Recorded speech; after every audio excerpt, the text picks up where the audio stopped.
20장 25절로 31절까지만 보겠습니다.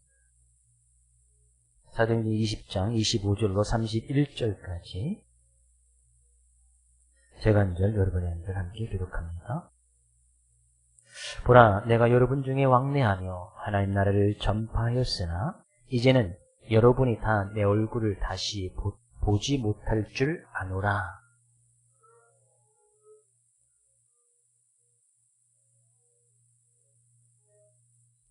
이는 내가 꺼리지 않고 하나님의 뜻을 다 여러분에게 전하였음이라.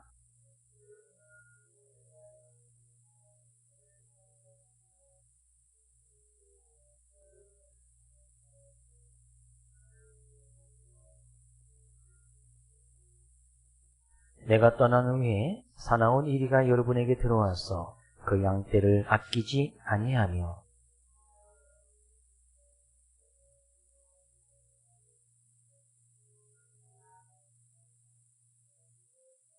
함께요.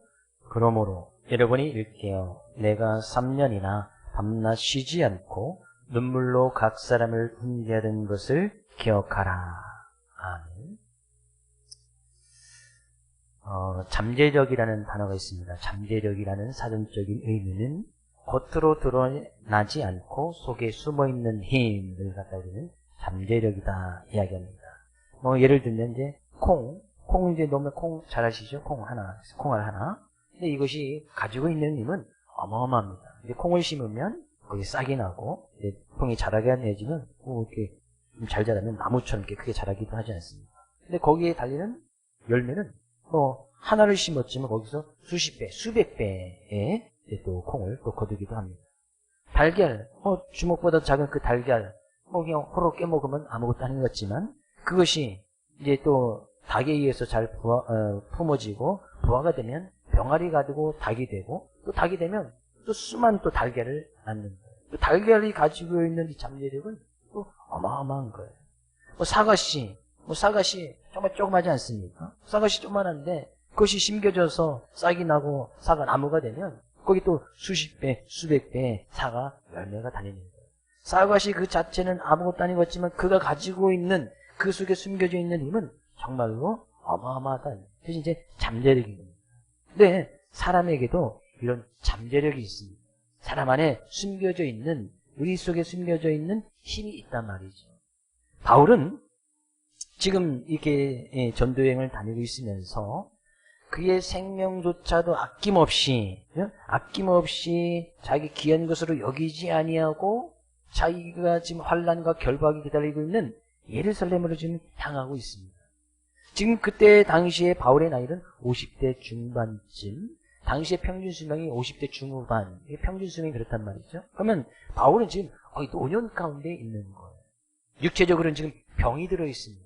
정말 나약한 모습이죠. 언제 쓰러질지도 모르는 거예요. 또 지금 1차, 2차, 3차 전쟁을 다니면서 수많은 육체적인 가해를 당하고 또 어려움을 당했기 때문에 온 몸 가운데 상처출성이, 돌에 맞은 그런 상처, 매 맞은 상처들이 온몸에 막 흔적으로 또 남아 있습니다. 네, 그런 가운데서도 이 바울은 자기의 생명까지도 버릴 수 있을 정도로 그런 힘을 발휘하면서 그가 맡겨진 일을 향해서 열심히 달려가고 있는 것을 보게 되었습니다. 이 바울이 가지고 있던 힘이었어요. 바울은 도대체 그 힘과 능력이 어디서 나왔을까? 외모로 보기에도 자기는 볼품이 없고 형통을 얻는 사람이었었다고 바울은 고백합니다. 육체적으로도 나약한 모습이 있었으니까. 근데 그런 어마어마한 힘이 어디서 나옵니까? 그는 분명히 지난 시간에 자기가 고백했고 우리 교회 표어 가운데도 있듯이 내가 달려갈 길과 주 예수께 받은 사명 곧 하나님의 은혜의 복음을 증언하는 일을 마치려면은 나의 생명조차 조금 더 귀한 것으로 여기지 아니하노라. 제가 지금 열심히 달려가고 있단 말이죠. 달려갈 수 있는 힘과 능력과 환경이나 여건이 조성되어지지 않았는데 그것에 열심히 지금 달려가고 있는 거예요.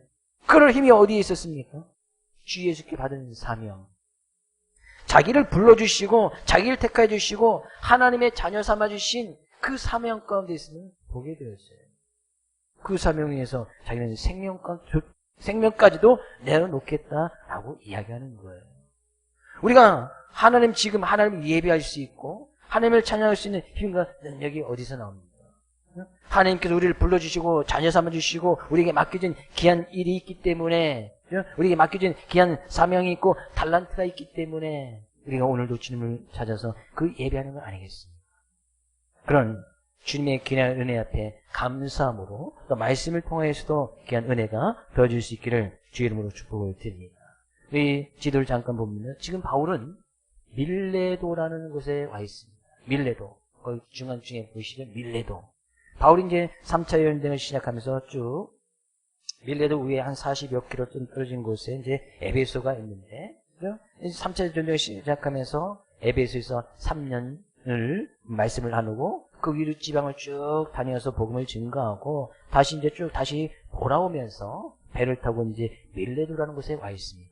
근데 밀레도라는 곳에 그래서 이제 에베소를 좀 3년이나 거하고 있었으니까 거기 정들었던 교회도 세워놓고 정들었던 성도들이 있었음에도 불구하고 바울은 에베소를 거치지 않습니다. 왜? 지금 성령님께서 각 성마다 증언했던 그 말씀을 들고 지금 결박과 환란이 기다리고 있는 예루살렘을 가야 되는데 거기에 이제 지체하지 않기 위해서 바울이 했던 얘기는 지체하지 않기 위해서 자기가 시간을 허투루 쓰지 않기 위해서 에베소를 들리지 않는 그러면서 밀레다는 곳에서 에베소의 장로들을 밀레도로 초청을 하고 그들에게 마지막 당부와 권면의 말씀을 지금 이야기하고 있는 거예요. 그런 가운데 지금 25절 말씀 이야기합니다. 보라, 내가 여러분 중에 왕래하며 하나님 나라를 전파했으나 이제는 여러분이 내 얼굴을 다시 보지 못할 줄 아노라. 보라, 이제 보라, 어떤 자신의 말을 강조하기 위해서 이야기했던 것이고, 그랬던 것은 지금, 여러분 잘 알고 있지 않습니까? 여러분이 내 얼굴을 다시 보지 못할 줄을 내가 알고 있습니다. 지금 바울은 예루살렘을 향해서 가면 다시는 에베소 교회 성도들과 지금 에베소 교회 지도자들, 성령이든 장로들을 이야기하고 있지만 에베소 교회 있던 지도자들을 이야기하고 있습니다. 그런 장로들 다시는 못 볼 줄을 바울은 알고 있었단 말이에요. 그래서 그들을 초청해서 시간을 좀 아끼기 위해서 그들을 초청해서 그들에게 마지막 권면과 당부의 말을 하는 거예요. 어쩌면 이것이 그들에게 남겨진 마지막 유언과도 같이 되었습니다. 그러니까 바울은 그 짧은 시간에 에베소 교회 지도자들 초청하여서 이야기했던 이것이 마지막 유언과도 같은 것이니까 아주 심중히 있게 또 그들에게 아주 절박한 마음으로 그들에게 지금 권면하고 있다. 근데 바울은 그들과 이제 이어지고 이별하고 작별하는 것을 갖다가 뭐라고 표현하고 있습니까? 여러분이 다 내 얼굴을 다시 보지 못할 줄 아노라. 얼굴을 다시 보지 못하는 것을 그들과 이별하고 어떤 죽음의 표현을 얼굴을 다시 보지 못하는 것이라고 이야기하고 있습니다. 살아있는 사람들에게 우리의 얼굴은 정말 중요합니다. 내가 누구인지 자기의 정체성을 드러내는 어떤 절대적인 기준이 바로 얼굴이기 때문이에요. 다른 그 어느 신체보다도 그 사람의 얼굴을 딱 보면 그 사람이 어떤 사람인가 라는 것을 갖다가 나타낸다 그런 얘기죠. 얼굴은 우리나라 말도 원래는 이제 얼굴이 아니라 얼꼴에서 얼굴이 되었습니다. 얼꼴이라는 것은 그러니까 사람들의 어떤 영혼의 꼴, 그 영혼의 모습, 눈에 보이도록 우리의 어떤 영적인 모습이, 영혼의 모습이 드러나는 모습이 바로 얼굴이었단 말이죠. 이건 일리가 있는 말씀입니다. 하나님께서는 우리에게 사람을 지으시고 그 육체에 하나님의 형상을 따라 그 영혼을 불어넣으십니다. 근데 그 영혼의 모습이 드러나는 것이 바로 얼굴이다. 얼꼴에서 이제 얼굴이 되어졌습니다. 그래서 사람의 얼굴을 보면 그 사람이 영적인 상태의 모습이 다 드러나게 되어 있단 말이죠. 사람들에게는 그 이제 그 얼굴을 보지 못하는 이제 어떤 육체적인 죽음이나 어떤 사람과 어떤 작별의 모습이 반드시 있기 마련입니다. 그 어느 누구도 이 죽음을 피할 수 없기 때문입니다. 이 세상에서 천년만년 살아가는 사람은 그 어느 누구도 없다 그런 얘기입니다. 근데 이 죽음은 그 사람의 얼굴을 다시는 보지 못하는 것, 내가 아무리 보고 싶어도 죽어서 장례치는 사람의 얼굴을 다시는 볼 수 없듯이 그의 입에서 나오는 말도 들을 수도 없고 그 사람의 귀에 대해서 어떤 말도 담을 수 없고 그 사람에서 웃어줄 수도 없고 아무리 애타게 그리워도 죽은 사람의 얼굴을 산 사람은 다시는 볼 수가 없습니다. 바울은 그 죽음을 이런 얼굴을 보지 못하는 것으로 이야기를 하고 있습니다. 근데 이 얼굴에 이 성경에 쓰여져 있는 이 얼굴의 원어적인 의미는 방향을 나타내는 전치사고 눈이라는 그런 단어가 합쳐진 겁니다. 그러니까 눈이 돌아가는 곳을 얼굴이 이제 향하게 돼 있단 말이죠. 그래서 내가 무엇을 바라보면 얼굴은 그쪽을 향하게 있습니다. 자연스럽게 될 수 있습니다. 그러니까 눈이 우리 뒤쪽에 달려 있는 것이 아니기 때문에 눈이 가는 곳에 얼굴도 자연스럽게 틀어지게 되어진다는 말이죠. 지금 바울의 눈과 얼굴은 어디를 향해 있습니까? 결박과 환란이 기다리고 있는 예루살렘을 향해 있는 거예요. 근데 그 얼굴을 이제 다시는 에베소 교회 교인들과 그 지도자들과 이제 다시는 보지 못하는 그런 상태에 되어져 있습니다. 바울이 지금 이런 이야기를 하는 이유가 뭐예요? 내 얼굴을 다시 보지 못할 줄 압니다. 그러니 지금 자기의 얼굴을 지금 잘 보고 기억해달라는 이야기겠지요? 왜 앞으로는 다시 보지 못할 것이니까. 근데 바울의 어떤 얼굴의 모습을 보고 기억해달라는 거예요. 바울이 이야기하죠. 에베소에서 내가 3년이나 여러분들과 함께했고 복음을 증거했던 것을 여러분 잘 알고 있지 않습니까? 에베소라는 것이 어떤 것이었습니까? 아데미 신전이 있었던 곳. 아데미 신전, 아데미 신에서 말씀드렸죠. 여자의 어떤 유방이 24개 달려있는 어떤 다산의 축복을 상징했던 그런 신을 섬겨나갔던 곳이 바로 에베소 지역이었어요. 그것을 통해서 수많은 사람들이 먹고 살 정도로 에베소는 그렇게 우상주시에 빠져있던 곳이 바로 에베소 지역이었단 말이죠. 근데 그런 곳에서 복음을 증거하고 하나님의 말씀을 증거했던 자기의 모습을 잘 보고 기억해달라는 거예요. 바울은 이제는 그 얼굴을 이제 보지 못하니까 자기의 삶의 모습은 이제 주님께서 말씀하신 예루살렘을 향해서 거기 가서 결박되어지고 환란이 기다리고 죽음이 기다리고 있지만 자기가 지금 마지막 보는 그 얼굴을 잘 보고 자기가 왜 그런 모습으로 살았는지 바울의 얼굴의 모습을 통해서 자기도 철저하게 주님의 말씀 앞에 순종해 나갔던 그런 주님의 모습을 잘 보고 기억해달라는 거예요. 26절 이야기합니다. 그러므로 오늘 여러분에게 증언하거니와 모든 사람의 피해에 대해서 내가 깨끗하니. 그리고 바로 오늘이 지나가면, 이 순간이 지나가면 다시는 자신의 얼굴을 다시 못할 것을 알고 있었기 때문에 바로 지금 이 순간에 자기 얼굴의 모습을 기억해달라. 그러면서 27절에서요. 이는 내가 꺼리지 않고 하나님의 뜻을 다 여러분에게 전하였으리라. 내가 여러분에게 3년 동안 에베소에서 어떻게 하나님의 말씀을 증거하였는지 그 모습을 좀 기억해달라. 그러네요. 바울이 어떤 얼굴을 가지고 있었는지, 어떤 얼굴의 모습을 가지고 에베소 교회 성도들에게 말씀을 증거하고 그들에게 복음을 증거했는지 그 얼굴을 잘 기억해달라는 거예요. 네, 바울은 자기는 내가 꺼리지 않고 꺼리지 않았다는 것은 어떤 어려움과 문제가 있고 환란이 있는다 할지라도 자기는 그 하나님의 말씀을 증거하는 데 대해서 타협하거나 그 하나님의 말씀을 올바로 증거하지 않는 것이 아니라 꺼리지 않고 하나님의 말씀은 분명하니 사람들이 만든 것은 우상이니 바울이 적용했던 복음의 핵심이 뭡니까?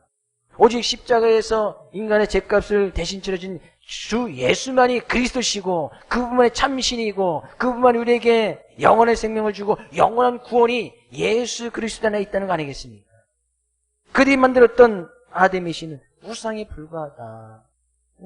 거리낌 없이 꺼리지 않고 그 복음을 에베소에서 증거했다는 겁니다. 바울이 이야기하죠. 여러분 그것을 잘 알고 있지 않습니까? 오늘 여러분에게 증언하거니와 그것은 여러분들이 잘 알고 있는 거 아니겠습니까? 그 에베소 교회의 지도자들이 그것을 너무나 잘 알고 있었잖아요. 바울이 어떻게 그곳에서 복음을 증거했고 예수 그리스도를 증거했는지 그들이 증인된 모습인 거예요. 근데 바울이 그렇게 하나님의 말씀, 하나님의 뜻을 전했던 것을 가지고 26절에서는 이렇게 이야기합니다. 모든 사람의 피에 대해서 내가 깨끗하니. 하나님의 말씀, 하나님의 뜻을 증거했는데 모든 사람의 피에 대해서 내가 깨끗하다라고 이야기합니다. 이것은 에스겔서 33장에 가서 보면 파수꾼에 대한 역할에 대해서 나오고 있습니다. 파수꾼은 성을 지키는 사람, 특히나 어떤 성 가운데 딱 지키면서 외적의 침입이 있을 때에 외적이 침입해 옵니다. 어떤 다른 위험한 세력들이 우리 성을 다가오고 있습니다. 라는 것을 빨리 인식하고 인지하여서 나팔을 불어서 군사나 군병들에게 전쟁을 대비하든지 또 성 안에 있는 백성들에게 전쟁을 피하든지 또 전쟁에 참여하든지 어떤 경고를 해야 되는 사람이 파수꾼의 어떤 주된 역할인 거예요. 파수꾼은 그것을 하는 거예요. 그래서 파수꾼이 성벽을 딱 지키고 있다가 멀리서 외적의 침입이 높은 망대 같은 데서 지키고 있다가 외적의 침입이 딱 보이면 빨리 나팔을 불어야 돼요. 근데 나팔을 딱 불어서 군사나 백성들에게 이제 경각심을 갖게 하는 것이죠. 그래서 이제 이 적군들이 나타났을 때 나팔을 불어서 성 안에 있는 군사들과 주민들에게 싸울 준비를 하고 도피할 수 있도록 해야 됩니다. 그래서 이제 적들이 침입했을 때 뭐 이 전쟁에 싸우거나 뭐 전쟁에 싸워서 이길 수도 있고 질 수도 있고 어떤 주민들이 미리 도망갈 것을 준비해서 도망가는 사람들이 있었을 것이고 대피하는 사람들이 있었을 것이고 아니면 전쟁에 같이 싸움에 동참하는 사람들도 있었을 거예요. 그래서 뭐 만약 다행히 그 전쟁에서 승리했으면은 뭐 아무런 문제가 없겠지만 전쟁에 행해나 패하더라도 그것은 파수꾼의 책임이 아닙니다. 왜? 파수꾼은 자기의 역할을 다 했기 때문에 뭐 나팔이 불어서 전쟁을 준비하면 외적의 힘이 너무 강하다든지 세력이 너무 셌기 때문에 뭐 패할 수도 있고 뭐 이길 수도 있잖아요. 근데 전쟁에 패하면 파수꾼의 책임이 아니란 말이죠. 그런데요, 적군이 쳐들어옴에도 불구하고 파수꾼이 계속 쳐다보고만 있고 비상나팔을 불지 않습니다. 그래서 군사들이 뭐 어떤 전쟁에 준비하지도 않고 또 백성들이 피하지도 않고 있다가 그 전쟁에서 대패를 합니다. 패한다. 그러면 그 책임은 1차적인 책임은 누구한테 있는 거예요? 바로 이 파수꾼한테 있는 거예요. 빨리 알려야 되는데 파수꾼은 자기의 일, 자기의 사명을 경홀히 여긴 탓에 그거에 대한 책임을 분명히 물을 거예요. 아니면 그 전쟁 가운데서 또 목숨을 잃었든지. 그것이 파수꾼이 하는 역할이었단 말이죠.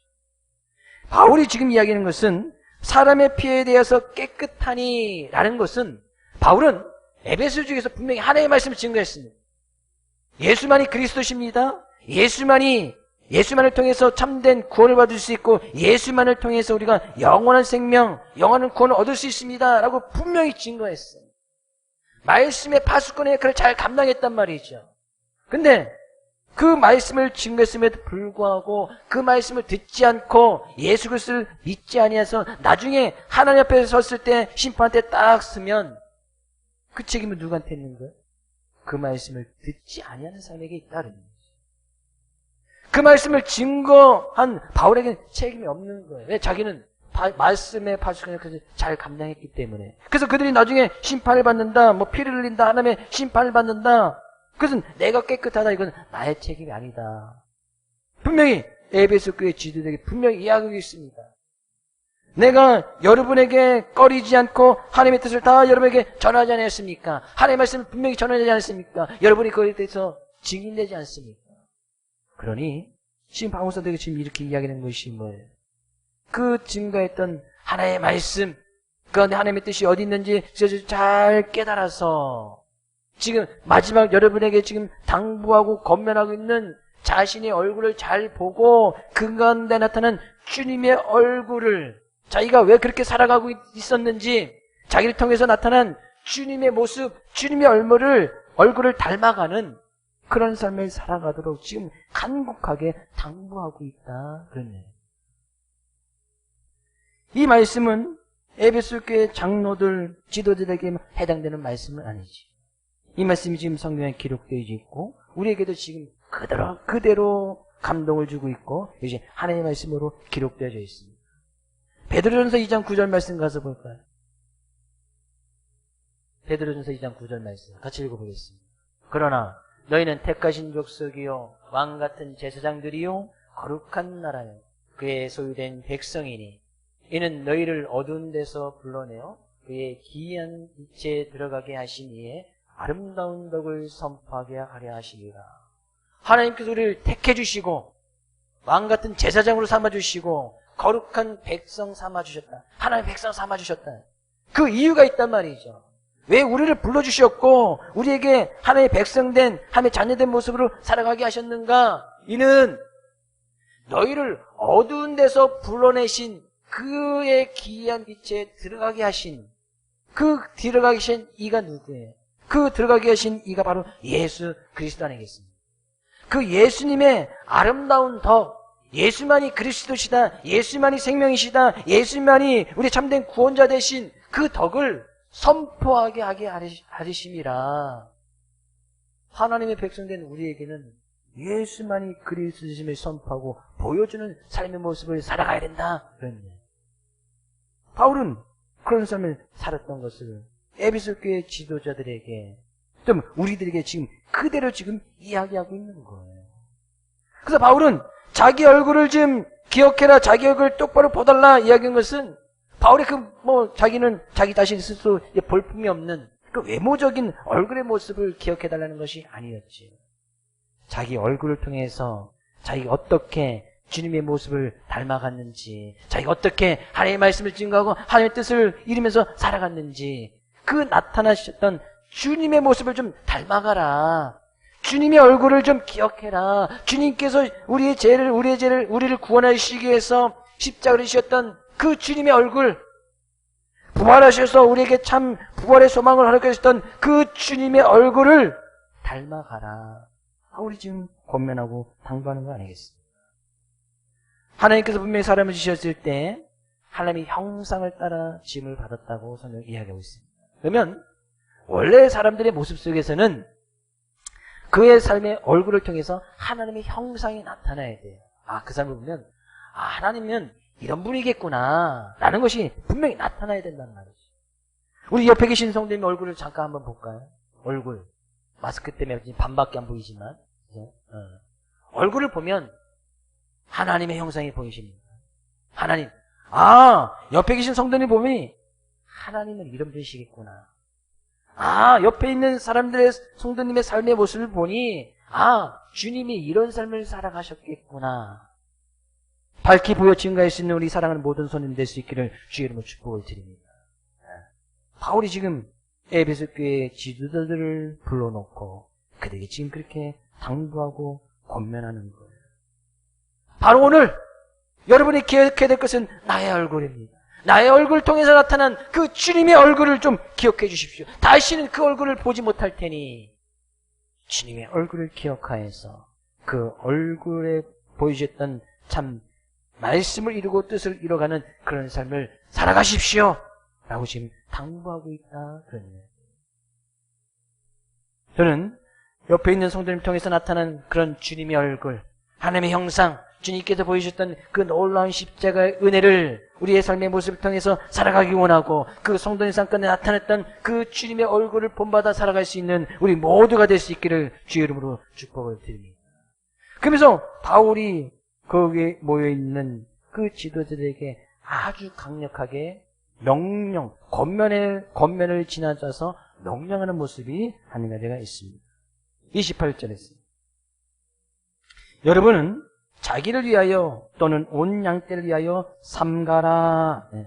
삼가라 분명히 명령하고 있어요. 삼가라라는 것은 주의하다, 경계하라, 늘 조심해라 라는 그런 의미입니다. 근데 한번 조심하고 주의하라라는 것이 아니고 계속해서 삼가라, 계속해서 주의해라, 계속해서 경계하라 이야기하고 있습니다. 뭐 때문에요? 자기를 위해서, 자신들을 위해서 뿐만 아니라 온 양떼를 위해서, 온 양떼는 주님께서 부르신 에베소 교회 교인들을 이야기합니다.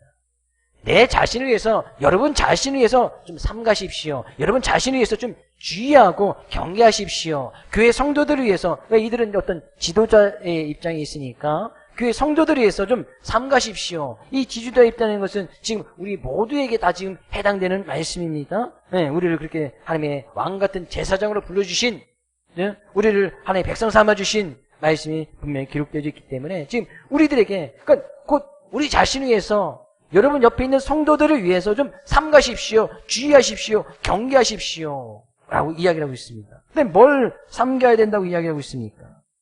28절 아시오? 여러분 자기를 위하여 또는 온 양떼를 위하여 삼가라. 성령이 그들 가운데 여러분을 감독자로 삼고 하나님이 자기 피로 사신 교회를 보살피게 하셨느니라. 여러분들을 감독자로 삼았다라는 것은 바울이 에베소 교회는 바울에 의해서 이제 세워졌고 3년 동안 교회를 돌보지 않았습니까? 복음을 전파하고 가르치고 이 장로도 지도자들을 세워졌다. 직분자를 세웠다. 그런 이야기입니다. 근데 바울은 내가 여러분을 감독자로 세웠다, 지도자로 세웠다고 말하지 않습니다. 뭐라고요? 성령이 그들 가운데 여러분을 감독자로 삼고 성령님께서 에베소 교회에 있는 많은 가운데서 여러분들을 지도자로 세워주셨다라고 분명하게 말하고 있습니다. 근데 그 직분받은 사람, 어떤 지도자 역할에 있는 사람들의 역할은 하나님이 자기 피로 사신 교회를 잘 보살피는 것이었다.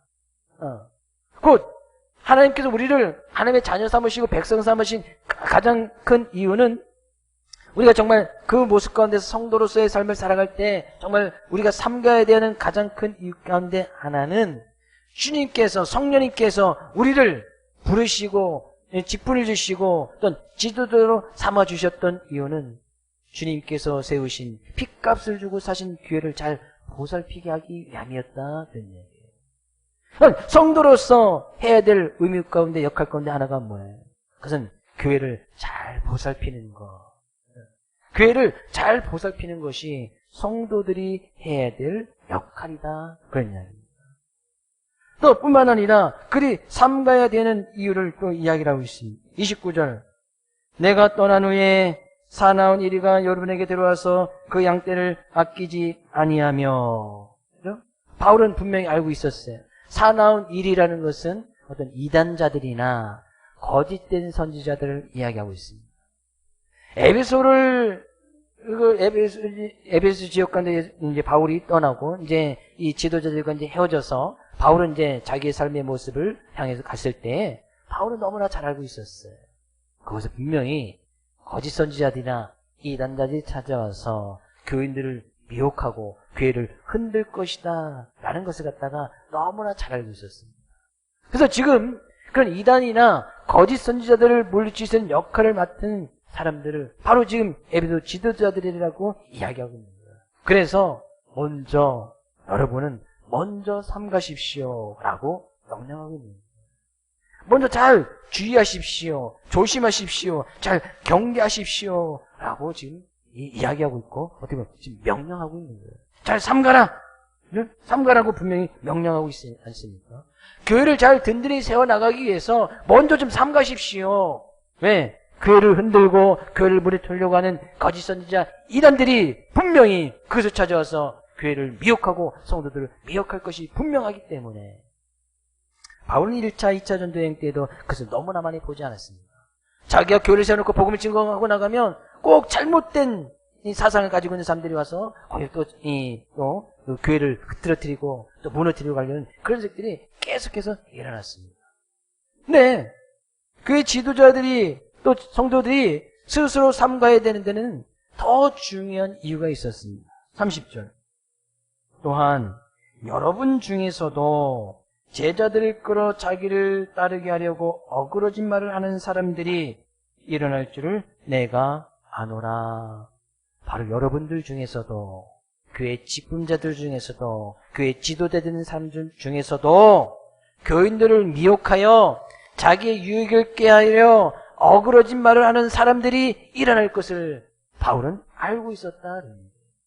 어그러지다 한다는 것은 왜곡된 말, 그죠? 사람들을 어떤 자기의 유익을 위해서, 자기 어떤 유익을 취하기 위해서 하나님의 말씀을 의도적으로 왜곡하는 사람들, 그런 사람들이 반드시 있을 것이라고 분명히 바울은 이야기하고 있단 말이죠.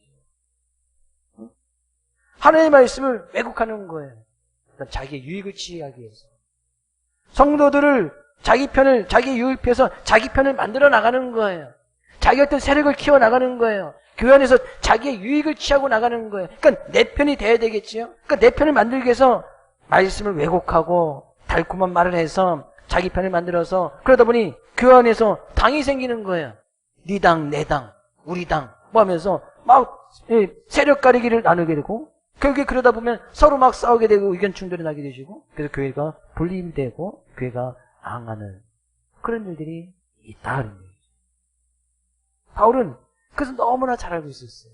그래서 먼저 지도자 된 사람들에게 직분 맡은 사람들에게 여러분 잘 삼가십시오. 여러분 가운데서도 그렇게 자기 유익을 위해서 억울하진 말을 하고 자기 편을 만드는 사람들이 일어날 것입니다. 밖으로는 이단과 거짓 선지자들이 교인들을 지키고 그런 교인들을 무너뜨리게 하기 위해서 이 지도자들이 먼저 잘 삼가야 될 것이고 안으로는 행위나 또 자기의 유익이나 자기의 이익을 꾀하려고 교인들을 미혹하고 자기 편을 만들고 당을 짓는 사람들을 하나님의 말씀을 왜곡하는 그런 유혹에 빠지지 않기 위해서 늘 스스로 삼갈 것을 바울은 명령하고 있다. 우리는 여기서 잘 알 수가 있지요. 이단들, 거짓 선지자들의 특징을 우리가 분명히 잘 알고 있습니다. 그런 사람들은 뭐예요? 양떼를 아끼지 아니하며. 그러니까 성도들을 아끼지 아니한단 말이에요. 성도들을 이용한단 말이에요. 자기의 어떤 유익을 위해서 자기 뜻에 맞으면 내 편이고 그렇지 않으면 네 편이 되는 거예요. 그래서 그 성도들을 위해서 어떤 자기의 유익을 취하고 나가는 거예요. 그 성도가 어려움을 당하는지 문제를 당하는지 그래서 신경 쓰지 않습니다. 이것이 이단과 거짓선지자의 특징입니다. 그래서 교회를 흩어버리고 성도들이 막 뿔뿔이 흩어지게끔 만드는 것이 이단들의 큰 특징 아니겠습니까? 이단의 큰 특징은 또 뭐예요? 자기를 따르게 하려고 자기를 분명히 따르게 하려 한다. 자기의 유익만을 취한다. 그래서 꼭 당을 짓는다. 당을. 그래서 어떤 당을 지어서 네 당, 내 당을 만든다. 그래서 심지어 하나님의 말씀까지 왜곡한다. 저는 종종 이제 교회 뉴스나 이런 상문에서 교회가 문제가 생기고 알만한 교회들이 어떤 이런 분란 때문에 교회가 문을 닫고 망하는 그런 뉴스를 종종 들을 때마다 정말 가슴에 수백 명, 수천 명 되는 그런 교회가 네 당, 내 당 때문에 서로 싸우고 하고서 또 교회가 분립이 되어지고 그래서 또 교회가 문을 닫고 그런 일이 있을 때마다 이유는 너무나 간단한 거예요. 교회가 분명히 하나님의 뜻을 따라서 하나님께 주신 그 말씀을 가지고 모든 성도들이 거기에 다 자기에 맡겨진 일에서 파수꾼의 역할을 각자 맡은 자 위치에서 그 역할을 잘 감당하고 나가면 교회는 문제가 일어날 것이 없어요. 각자 주어진 일에 대해서 각자 서 있는 그 위치에서 그 역할을 잘 감당하면 되잖아요. 맡은 바 주어진 직분인, 맡은 바 주어진 일, 성도는 성도로서의 일, 파수꾼은 파수꾼의 일을 잘 감당하고 나가면 같은 방향으로 나가고 있기 때문에 하나님의 뜻에 따라서 같은 모습, 같이 연합하여서 선한 일을 이뤄나가기 때문에 문제가 발생하지 않아요. 근데 그 하나님의 말씀을 놓치고 뜻을 놓치면 반드시 교회는 문제가 되는 거예요. 반드시 네 당, 내 당이 생깁니다. 자기의 세력, 성도들을 이용하여서 어떤 자기의 유익만을 취하려고 하는 그런 일들이 일어나게 되어집니다. 그러니 그 성도가 아파하든 그 성도가 힘들어하든 그건 신경 쓰지 않습니다. 그냥 자기 유익만, 이익만 취하면 되는 거예요. 그러면서 바울이 그래서 지금 그 지도자에게 여러분 잘 삼가십시오. 그런 일에 빠지지 않도록, 교회가 흔들리지 않도록, 교회가 어떤 미혹이나 미혹 속에서도 교회에 대한 모습을 서 나갈 수 있도록 여러분 잘 삼가십시오. 라고 명령하고 있고 이 31절 말씀에서는 한 가지 더 명령을 합니다. 그러므로 여러분이 일깨어 내가 3년이나 밤낮 쉬지 않고 눈물로 각 사람을 훈계하던 것을 기억하라. 내가 3년 동안 에베소 교회에서 복음을 증거하고 교를 세뇌하기 위해서 기도하고 말씀을 증거했던 그것을 잘 기억하십시오. 여러분 자신을 잘 삼가고 하나님의 말씀, 그 증거했던 하나님의 말씀, 주님의 은혜의 말씀을 잘 기억하십시오. 왜? 하나님의 말씀만이 거짓과 이단으로부터 이겨낼 수 있는 유일한 힘과 능력의 길이 이 하나님 말씀 안에 있기 때문에 그 말씀을 잘 기억하란 말이에요. 그래서 교회는 하나님의 말씀만 있어야 되지 자꾸 거기에 네 말 내 말을 갖다 가감하고 빼버리고 더하고 해버리면 그것은 온전한 하나님의 말씀이 아니잖아요. 이단들의 가장 큰 특징이 뭐예요? 하나님 말씀 외에 자꾸 계시록 뒤에 자기의 말을 어떤 교리적인 말을 계속 갖다 붙이는 거 아니겠어요? 모든 이단들의 특징은 그들은 하나님의 말씀 성경을 믿는다고 합니다. 근데 성경에 자꾸 뭔가 부록을 계속 갖다 붙이는 거예요. 그리고 나서 말씀보다는 부록을 더 강조하는 거예요. 모든 인간들 다 어떤 교리가 따로 있잖아요. 자꾸 계시록 때 자기의 말들을 갖다 계속 붙이고 그 말도 또 강조하는 게 있습니다. 우리는 하나님의 말씀으로만 충분합니다. 하나님의 말씀만으로도 만족해요. 그 말씀만 가지고 우리가 주님의 뜻을, 하나님의 말씀 뜻을 잘 발견하여서 그 뜻을 위해서는 나간다면 교회는 전혀 문제가 되지 않습니다. 바울이 지금 그들과 헤어짐에 있어서 지금 그들에게 아주 간곡하게 바울의 어떤 마지막 유언과도 같은 거 아니겠습니까? 다시는 얼굴을 보지 못할 그들에게 마지막 유언과도 같이 당부하고 지금 명령하고 있는 거예요. 언젠간 우리도 사람들과 이별하고 가족들과 작별할 그때가 오지 않겠습니까? 그러면서 이제 자녀들이나 사람들에게 마지막 유언의 말을 할 때가 있을 거 아니겠어요? 물론 그렇게 유언의 말을 하지 못하고도 이제 작별하는 그런 경우가 있는데 또 가족들이나 자녀들에게 유언의 말을 하고 또 작별하는 것도 또 큰 은혜라고 생각됩니다. 모두 그럴 수 있기를 또 축복을 드리고 그렇게 마지막 유언할 때 아무런 말이라 하지 않겠지. 자녀들하고 이제 마지막 작별을 해서 이제 하나님께 볼 때가 돼서 마지막 유언하는데 아무런 말이라 하겠습니까? 근데 바울의 그런 심정을 우리가 말씀을 통해서 좀 잘 새겼으면 좋겠어요. 그들에게 지금 당부하면서 지금 아주 간곡한 마음으로 지금 명령하고 있는 거예요. 지금 명령조로 이야기했듯이 제발 좀 삼가십시오. 삼가라요. 이게 당부도 아니에요. 삼가라. 기억하라. 명령이고. 바울의 애틋하고 아주 이제 간곡한 바울의 마음을 우리가 볼 수 있어야 됩니다. 바울의 얼굴을 좀 봤으면 좋겠어요. 바울의 얼굴을 통해서 나타난 주님의 얼굴을 좀 봤으면 좋겠어요. 오늘 우리 이 말씀이 이제에서 하나님께서 우리를 부르시고 택하신 분명한 이유가 있습니다. 하나님의 자녀 삼으신 분명한 이유가 있다는 거죠. 그 역할을 잘 감당하지 아니하면 나중에 주님 앞에 섰을 때 그 책임은 우리한테 물을 거예요. 근데 우리가 책임을 다고 나면 우리는 그거에 대한 책임을 질 필요가 없겠지. 분명한 하나님의 뜻을 깨달아서 나를 자녀 삼아주시고 나를 백성 삼아주신 그 분명한 뜻을 깨달아서 우리들의 얼굴을 통해서 주님의 얼굴이 하나님의 형상이 나타나는 귀한 한 주간 될 수 있기를 주의 이름으로 축복을 드립니다. 그러기 위해서는 삼가십시오. 삼가 잘 주의하라 경계하라. 그리고 하나님의 말씀을 늘 기억하십시오. 하나님의 말씀, 하나님의 사랑, 예수님이 그리스도시고 예수님만이 영원한 생명이시며 예수님만이 영원한 구원자이시며 그 예수님 말 통해서 우리가 구원받을 수 있는 그 하나님의 말씀을 늘 기억하면서 살아갈 줄 믿습니다.